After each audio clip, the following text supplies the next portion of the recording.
Hi everyone, welcome back to my channel. Today I'll be covering the topic of cultural competency. We all know how important cultural competency is, especially since we're immersed in the globalized world. But what exactly is cultural competence and how exactly can we go about applying it in our day-to-day life? Cultural competency goes beyond knowing about other cultures.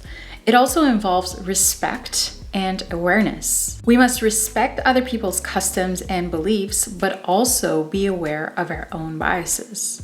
Cultural competency is often helpful in multinational organizations, as developing a higher level of understanding leads to more empathy towards foreigners, which also leads to better teamwork, a more efficient work environment, and innovation. In educational institutions, it allows for inclusivity and for students to feel like they're understood. So how can we develop cultural competency? This is especially important for people who haven't lived abroad and don't have the experience of being immersed in a foreign culture. There are some clearer components of cultural competency that we're going to go over in this video.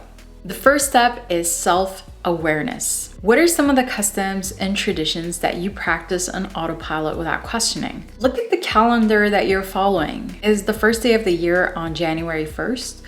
Or maybe it's on the 21st of March. What about your consumption habits? What do you eat or drink or even watch that is influenced by your culture? In Europe, for instance, people drink a lot of alcohol and they don't really consider that an unhealthy habit. Whereas in Middle East, people tend to drink tea or coffee instead. The second is to educate yourself. You can do this by watching documentaries, reading books, or talking to people. You can ask people of other nationalities about their customs and traditions. It's always better to learn than to make assumptions. You can take a foreign language course, go to a martial arts class, go for a cooking class.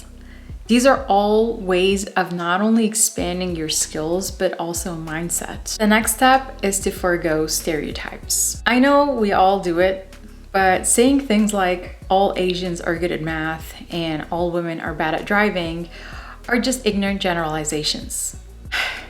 I know Asians that are pretty bad at math and women who are better drivers than any man I've ever met. So it's not just about offending people. It's also about preventing violent extremist ideologies that have no real ground, to avoid putting all people of a certain nationality into one closed group. Mind you, this goes both ways. When foreigners come to a new country, they should also try to learn the language and customs and integrate into the culture of that country. The fourth step is to engage in cross-cultural communication. This is pretty easy. If you can't meet people in your local vicinity, you can always talk to people on social media. In my personal experience, the most interesting people are those who've gotten to know many different cultures and are aware of the similarities and differences. So go out there and talk to people. You'll be surprised at the things that you learn. Maybe a new recipe, more efficient ways of working, finding joy in the little things, or even listening to new music that you've never heard before.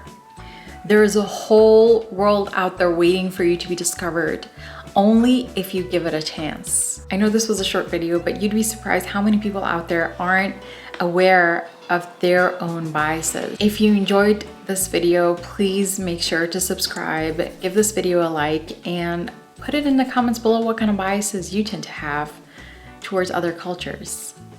Thank you. Bye.